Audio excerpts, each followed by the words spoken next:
Good morning, Prime Minister. Good morning, David. I'd like to hear more about that phone call with the President yesterday. I wonder if you can describe the tone, the tenor, the scope.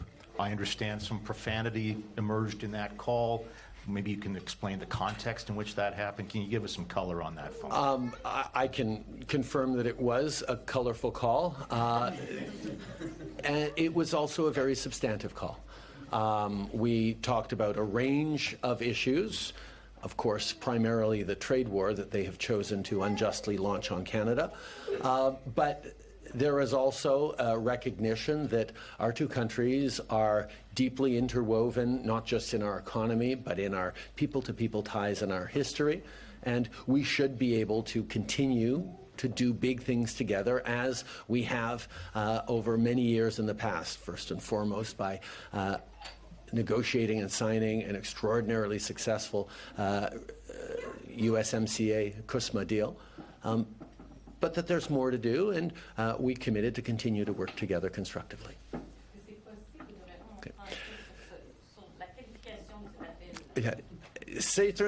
Les appels avec Donald sont toujours intéressantes. Celle-ci était colorée, mais aussi constructive. On a parlé évidemment de la guerre commerciale qu'ils ont lancée de façon absolument injustifiée contre le Canada, mais on s'est engagé à continuer de travailler ensemble pour essayer de trouver des façons de créer des avantages et des bénéfices et des opportunités pour les citoyens et les travailleurs des deux côtés de notre frontière, et les conversations continuent.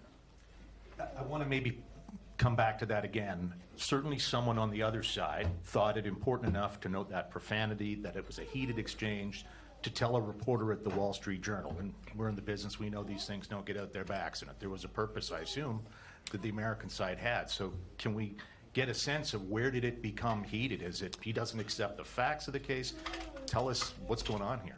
I'm not going to get into it in details, but there were different sections of the conversation in which different approaches and tones. But I've been having conversations and working with Donald for over 8 years now, and a lot of it is rolling with it. A lot of it is figuring out how to move forward constructively despite certain unpredictabilities that often come in, and remembering to stay steady no matter what. And that is the approach I've always taken: a firmness around standing up for Canadians, but an understanding that we can and should be working together to create benefits on both sides of the border, because that's how we benefit the most.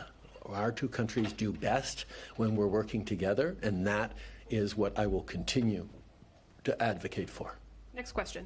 Good morning, Prime Minister. Ashley Burke, CBC News. After that call with the President yesterday, do you have any sense of what he's doing and if these tariffs can be dropped? We are actively engaged in ongoing conversations about trying to make sure that these tariffs don't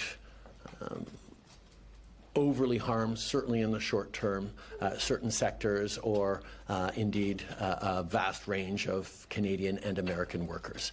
I'm not going to get into it too much because there are ongoing conversations and we don't yet have anything to officially announce.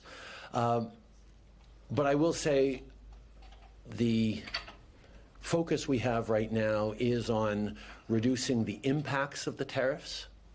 I can confirm that we will continue to be in a trade war that was launched by the United States for the foreseeable future.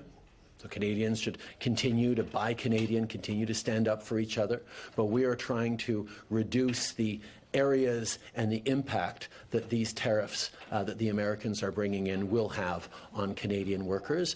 But Canada will continue to stand firm and unequivocal that as long as there are tariffs on us from the United States that are completely unjustified, we will be responding strongly. But there is more to say as these conversations continue.